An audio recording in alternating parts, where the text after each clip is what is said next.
I've had a crush on Shania Twain for the longest while, but I think that, she's out of my age group. But I have a new crush. Can you guess who it is? I don't know. I have no idea. It's you. You're my new crush. Aw, thank you. I'm so flattered. That's so nice. Thank you. And you know what? It kind of works because we both like Shania Twain, so I don't think you'd be too mad if I say that my first crush was Shania Twain. No, not at all. She was my first crush, too. Okay. Awesome. And we'll start off with, so you started playing guitar at 7 years old. You were under the guidance of your father and your singing teacher at the time. However, this was all inspired by the one and the only Shania Twain and the album Up. That's what I've heard. Is that true? I mean, I've always sang. I've always been pretty musical. Like my parents say, as soon as I could talk, pretty much there were, like melodies coming out. So I always had an interest in music. Always loved singing. Loved Britney Spears. Loved, all of that stuff. But yeah, Shania Twain definitely is the woman who made me fall in love with country music, and who really made me want to write country music too. So definitely, thank Shania for that. It's funny because I read on Wikipedia, of course, that, it basically all started with her recent album at the time was Up. So that was in 2002. So if I'm looking at that, I was 11. So you had to be at least, I'm guessing, 9. So That's funny. See, I always tell people that I was 12, but I guess I was 9 if you actually do the math. I was a little younger. Yeah, totally. And I remember that album coming out, and I learned it, every single word to every song, in the first day. I think I stayed up all night with my Discman listening to Up. I remember Discman, yes. Yeah. One of the songs on that one, I think, is actual Up. That's the one that I really like. And as soon as I hear that song, and then as soon as I listen to something like one of your recent songs, like Little Girl, I'm looking and saying, yeah, I can see the resemblance. I can see where that influence comes in. Thanks. Thank you. That's a huge compliment. I appreciate that very much. I love that album. My favorite from that album is It Only Hurts When I Breathe. So good. I want to write a song like that too someday. I always hear that in Shoppers Drug Mart, and it immediately makes me want to just get the stuff and get out, because there's nothing more depressing than watching a man be like, I love Shania. No, don't make me cry. It's okay to cry. So you mentioned about your songwriting skills a little bit there too. That began through writing poetry, and that was only at a young age too, beginning in the 4th grade. So I mean, I'm not gonna toss any insults here, but what were you writing poetry about in the 4th grade? Oh my goodness, I was a very introspective child, I guess you could say, very dramatic. And I mean, I always say I grew up listening to everything. I have a brother who's much older than me. I was a miracle. I'm doing bunny ears with my hands right now. He was 13 when I was born, so he had an entire, opinion and just he had his own musical knowledge and wealth already that he kind of passed on to me at a really young age. I remember I think I was in 6th grade, so I would be 12 at this point, and being in Sam the Record Man in Toronto with my brother, and him giving me $20 and being like, okay, go pick something. And I picked Thrice, The Artist in the Ambulance. I remember that was my favorite, and it was super cool, and it was a really cool, experience. Yeah, no, because I remember being that age, and, to toss out something embarrassing on my end here was, I remember my grandmother gave me a kind of I guess it was a notebook, but it was treated like a diary, and I was thinking oh, I'm only, I guess, 10 or 12 here, so yeah, there's nothing wrong with the diary. Yeah, and I heard Alanis Morissette, she's from, the Ottawa area where we are from, where we grew up, and I heard that, the first song that she wrote, she was 10 or 12 years old, and it was about, a relationship. It was about some man cheating on a woman, you know what I mean? And I think that's a really cool story, and that's kind of how I've always felt, because I've written a lot of songs about things that I haven't necessarily experienced, but I think as a musician and as an artist, you kind of, and as a writer too, you kind of feel things differently, almost deeper sometimes, and it's a good thing and a bad thing. One of my favorite sayings is, what a blessing and a curse it is to feel everything so deeply. So I think I just, I've always been really I've always loved words and really loved to kind of express myself through words, sit down and really try to think about what I want to say. I'm not super good at talking, but if I have a minute to write it down, sometimes it's helpful. I was writing about all kinds of stuff at that young, stuff I didn't necessarily, identify with myself or hadn't been through, and, silly stuff like the guy that like broke my heart at grade school and stuff like that. No, that makes sense. I was just about to say with the Alanis Morris part, I thought that was interesting. I was going to say, so she didn't write about Dave Coulier when she was 12 years old, No. or anything being ironic. No. Now, you mentioned that one of your favorite quotes about, hardships and whatnot there too. Mm-hmm. I want to mention this a little bit, not in a bad way, but I just thought it was interesting doing a little bit of research. Now, your song Quarterback, that was released in spring 2014, got good reviews. The one thing I want to mention about that was, though, that I read that was actually designed for Carrie Underwood, but she turned it down. Yeah, I mean, it's a funny thing in Nashville, especially when you start, working in Nashville a lot and kind of getting pitched songs that come from there. I think a lot of times when writers sit down in a session, they'll have this image like, oh, I would love to write a song that Carrie Underwood would cut, you know what I mean, or that an artist like Carrie Underwood would do. So I think it was kind of more, that's the mindset that they were in when they were writing Quarterback, and then when the song finished and they realized, like, oh my gosh, vocally and everything, it definitely could be a Carrie Underwood song. They did end up pitching it to her, but I think, just because of whatever her decision was, her history, her dating history, anything, she turned it down, and it ended up coming to me. And a lot of songs like that are like that. And even the new EP that I'm working on, there's songs like by everyone. Like my producer Sam Ellis has been writing with like Maren Morris and Daniel Bradbury, and so they have like all of these songs that they can't cut all of them. So sometimes you end up with a song that like maybe was meant for somebody else, or somebody wrote it thinking that somebody else would do it. So it's really cool sometimes how you end up with songs. And I brought that up because I think it was a kind of a controversial, a little bit of a controversial topic in the song about date rape. And, you say in an interview as well that, you got fans coming up to you and they preach you for doing this song. But I like the quote that you said is you kind of wish that there wasn't that many people coming up, because it's really speaking the impact of just how often that happens. Exactly. It's like, I got goosebumps when you said that. And like, it's so true. I hate it. It's so frustrating how many people, how many young girls especially, have had experiences with that kind of stuff. So I think, I say, like, even with Little Girl, I'm not a writer on it. It came to me like another one like Quarterback, and I think it came to me for a reason, because I have this platform and this, ability to share a message, and shedding light on a song with subject matter like Quarterback just kind of had to happen. And I think Little Girl is really poignant right now as well. The one reason that I kind of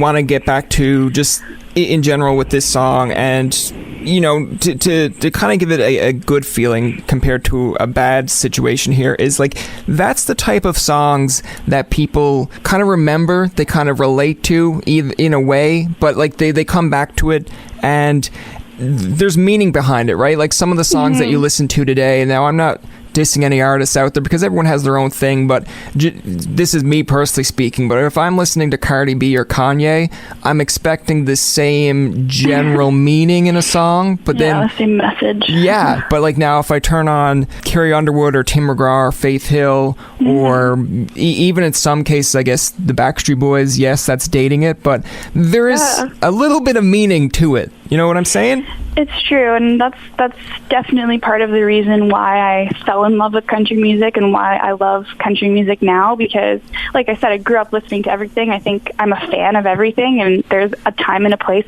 always for Kanye and for Cardi B, and I love them and listen to them too. But, me personally as an artist, I wanna write about things that I want to say, things that matter to me. It's funny because you mentioned, of course, that you have your idols of Shania Twain, your Taylor Swifts. You actually went on tour in 2013, a Canadian tour with Terri Clark. I like Terri Clark. I think she's awesome. Too. And Carrie Underwood in December of 2012. So what was that like? It was absolutely incredible. And like I say, there's Carrie, there's Taylor, there's Shania, but there's also like Martina, and there's Faith Hill, and there's Terri Clark and Carolyn Dawn Johnson, like those strong females that made me fall in love with country and like made me want to learn how to play the guitar and get up there and play.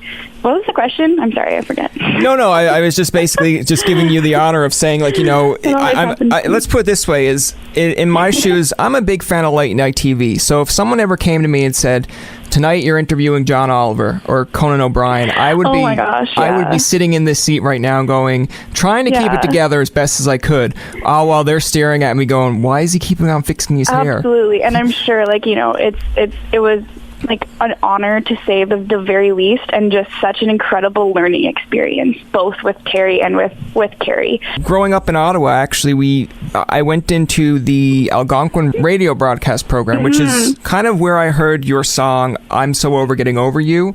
Cool. And every time we heard that on the radio, I always did the intro joke of saying, well, I hope she's not over me doing the intro to this song. And one of our classmates actually went to school with you, which I thought was kind of cool. Oh, cool.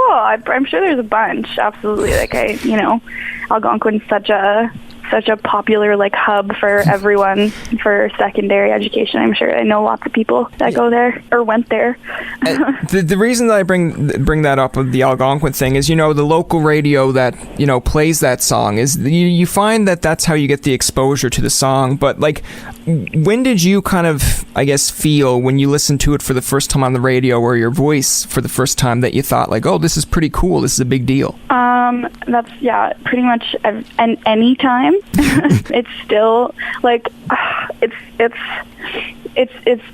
hard for me to put it into words, just how grateful and, like, how amazing it is to be on the radio, and, like, just, to know how many people want that opportunity and how many people are trying and how many people are wishing that they could be on the radio. It's just, it's like a surreal thing, and I don't think it ever is gonna, if I am blessed enough to keep doing this for as long as I want to, I don't think it's ever gonna stop being, like, amazing.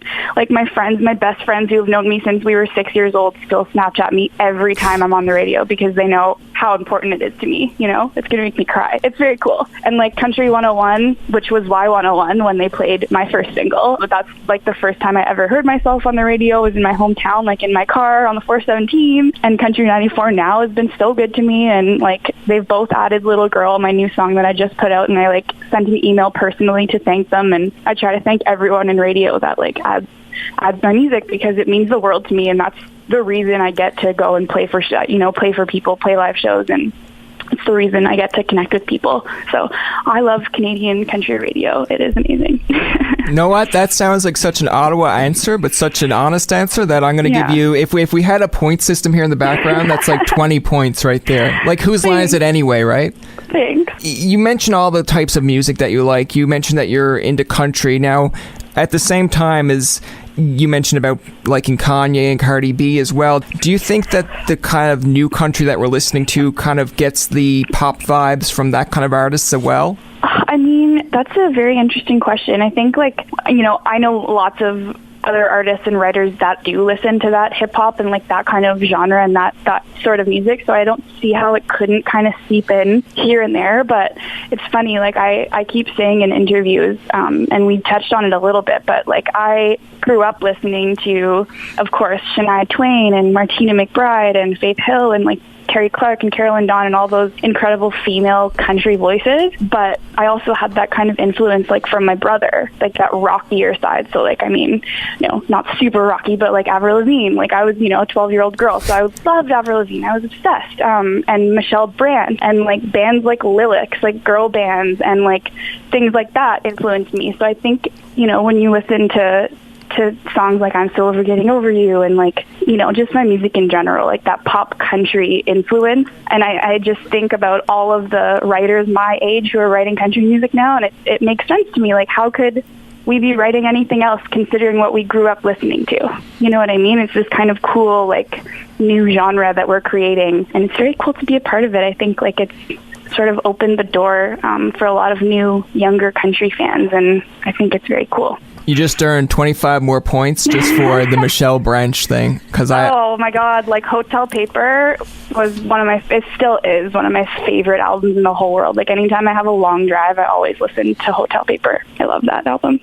Yeah, it's a really good album. I actually spent like I think $30 on an old Michelle Branch touring t-shirt. And like awesome. I was probably 8 when she was doing the tour, but like now I wear it and I'm 20. That's awesome. Yeah, she's one of those. I've never gotten the chance to meet her, but she's someone that she's on my list of writers that I would just die to write with. I love her. In fairness, we've been talking a lot about like your interests and people that you looked up to. Do you ever think, because it probably will happen in like another 5-10 years from now, there'll be kids coming up or being on CMT themselves and saying, yeah, I grew up listening to Kira Isabella. Does that ever span into your mind? Like, no, not until you said that just now, ever. Really? No, yeah, honestly, no. I think the capacity that I can say I've related to that a little bit is like, you know, when I was like, I think I was 9 or 10, I got to go see Martina McBride with my mom, and I was really close to the front. Like my mom splurged on the tickets because she knew how much I loved her, and she pointed at me at one point, and like I just remember looking at my mom and like my whole face going white and just absolutely freaking out that she pointed at me, you know. And like I have occasionally a couple of times during live performances gotten like kind of that reaction out of a little girl, and it just makes me want to like sob, you know what I mean? Because I know exactly the feeling, and it's just, I'm just such a fan of music. Like to imagine that I could have that effect on anybody, especially a little girl like me, like I used to be, is just like so incredible. So I haven't really thought about it as far as like you said there, but I definitely, you know, it rocks my world whenever it happens in like the tiniest way. Well, I mean, you should start thinking about it, because I mean, you've done enough. I think it's Boots and Hearts. There you go, Boots and Hearts tours, and this will be my 4th time playing it this summer. Actually, I'm so excited. Exactly, and there's another Ottawa band in that one too. There's I think they're called Rivertown Saints. There you go, my boys. I'm just imagining you now at the Boots and Hearts, and where I said where I got that image now in your mind about pointing and like you know, the crowd singing back. I feel like you're gonna be like Oprah and be like, and you can be a singer. You can be a singer. You come up on stage. Oh my God, yeah. Oh yeah, that's very cool. But you totally can. I can just see it turning into a CTV news story the next day, where it's just they're like, your PR team is like, listen, great job, Kira, and you'll be like, no, I actually meant that. That wasn't a PR stunt. And then they'll be like, no, I loved it when you gave the mic to the little girl, and then and you'll be like, yeah, she sang the whole song. That's so funny. You're only 24, of course, but out of doing this for, let's just say, 4 or 5 years now, what has been the highlight of the whole experience? Oh my goodness. Well, you know, I think like just having the opportunity to share the stage with artists like, you know, like Terri Clark, like Carrie Underwood. Last year, Old Dominion, that was also one of the coolest tours I've ever gotten to go on. But I think like when it really comes down to it, at the end of the day, my heart and soul has always been in this for live performances. So like the connection that I get to make with people through songs like Quarterback and through songs like Little Girl, I'm hoping, is just like has been the highlight of my life, you know. And like I said, I just really hope that I get to keep doing that, because it means the world to me. It's very gratifying to know that, like, and just comforting also to know that people relate to the things I'm going through, because it's kind of hard sometimes to put your like diary out there in lyrics, but it's been worth it pretty much every time so far. So I'm thankful to people for that. Some people use music, some people use comedy. I mean, I use comedy for my stuff. That's good. I like that. The one thing I want to mention, because you tie into it really well here, was you mentioned Little Girl. That's your latest song. It's doing well. I've seen you on Twitter saying that Apple also has it on their iTunes, which is... they put it on the A-list country, which is like, that's the playlist that I wake up in the morning and like put on before I get in the shower. So that was pretty freaking awesome to be a part of that playlist. And Spotify has been really, really amazing too. It's on All About Country on Spotify, and like 25 other ones as well. So yeah, it's been pretty cool. Now, when you say that, my first image that came to mind there was when it's like the Taylor Swift "Shake It Off" song, when she comes out in her pajamas and slides in and starts singing into her comb. That's what I picture you doing as soon as you've seen that on your Apple iTunes. Oh, completely. But I haven't been sleeping very much because I've just been up watching it, because I get notified every time it's added somewhere, or you know what I mean. So I'm always watching, and I don't know if that's cool to say, but it's the truth. No, man, that was totally dorky. That was nerdy. No, that's fine. I like nerdy girls. So let's talk about Little Girl a little bit. So in writing this song, what was your message? What came to mind when they gave you Little Girl? Was it something that, again, were you kind of hesitant towards it, or did you think, let's run with it? This song is written by Tobin, who's an amazing Canadian artist. Sam Ellis, who is a Canadian that's been living in Nashville now for 8 years. I met him when I opened up for Carrie Underwood. Actually, he was in Hunter Hayes' band. And then the other writer is a woman named Elizabeth Elkins. And this is one of those songs, I've been working on, the new project now for months and months, basically. And we kind of thought that we had all of the music picked out for this EP that I'm working on. We had about 5 songs, and we were kind of looking for some more, but we had the sequence ready. We were okay, this is going to be the first single, this is going to be the second single, third for radio. And then they sent us Little Girl. And I was with my day-to-day manager, and we were sitting in her car in the parking lot of Cora's, and we listened to it. And I just looked at her, and we were like, oh God, we have to change the whole plan for this song now. And push everything back a couple of months. But I think it was totally worth it. And yeah, it definitely was one of those songs that it just hit me so hard. And I asked Sam Ellis, one of the writers, I was like, where were you guys at that day that you wrote it? What were you talking about? What was the mood like? And he said that Tobin wanted to write it like he was talking to his little girl, because Tobin has, I believe she's 5 or 6, his daughter. And that just gave me goosebumps, and it was confirmation. Okay, this is another song that's coming to me quarterback, for a reason. I think at the exact right time. That's going to do it for this episode of Tobin Tonight. Our thanks to Kira Isabella for coming on the show. Remember, you can find past, present, and future episodes on TobinTonight.com, Spotify, and iTunes. Follow us on Twitter, like us on Facebook, and leave a comment or two. For Tobin and myself, this is Jacob saying, Tobin may love Shania, but I think Kira just took a piece of his heart. Poor fella. Anyways, thanks for listening, and good night.